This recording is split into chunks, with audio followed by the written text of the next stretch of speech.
Bonjour à tous, c'est devant un feu de bois que je vais vous parler du troisième chakra, le chakra du plexus solaire, en faisant un petit lien avec ce qu'a dit Blandine et un petit point de vue sur la médecine traditionnelle chinoise.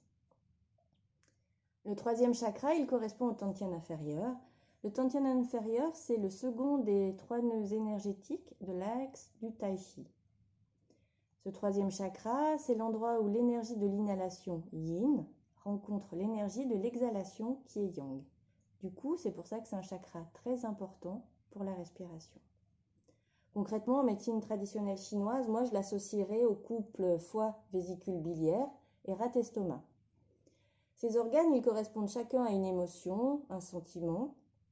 Ainsi, le foie est le siège de la colère. Il stocke la totalité des expériences passées et surtout, on dit que le foie s'ouvre à l'œil. La vésicule biliaire, elle, c'est l'organe qui permet la prise de décision et de porter des jugements. La rate, c'est l'organe qui correspond émotionnellement au spleen et au ressassement.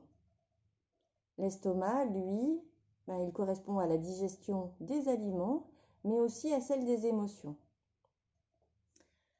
Je vais faire une petite aparté sur la rate et l'estomac qui sont vraiment le centre pour la médecine traditionnelle chinoise. Leur couleur aussi, c'est le jaune, comme ce chakra. Et la rate et l'estomac, ils correspondent à l'intersaison. C'est-à-dire qu'on a 4 saisons, plus une 5e en médecine traditionnelle chinoise, qui est l'intersaison. Ce n'est pas une saison en soi, on la retrouve tous les 3 mois, quand on passe d'une saison à une autre. C'est-à-dire qu'on passe par l'intersaison. L'intersaison, elle a une durée de 18 jours à chaque saison, ce qui fait en tout une période de 3 mois comme les autres saisons. Donc l'hiver se termine, la dernière semaine de l'hiver, on passe en intersaison et la première semaine du printemps, c'est toujours l'intersaison. Ce qui fait que ça permet de terminer correctement une saison et de débuter doucement avec les énergies de la saison suivante. En médecine traditionnelle chinoise, le Tantien médian, il est considéré comme la demeure des sentiments, de la communication et de l'éveil de la conscience au niveau émotionnel.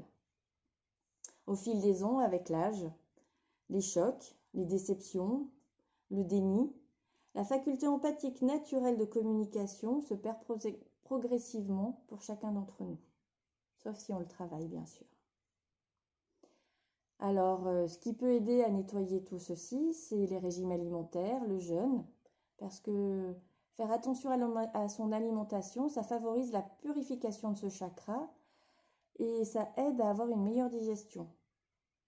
Et quand on digère plus facilement, le feu digestif, il n'est pas occupé à assimiler de la nourriture et du coup, il peut se permettre de prendre le temps de nettoyer et de brûler l'ensemble des aliments, des pensées et des émotions stagnantes non digérées.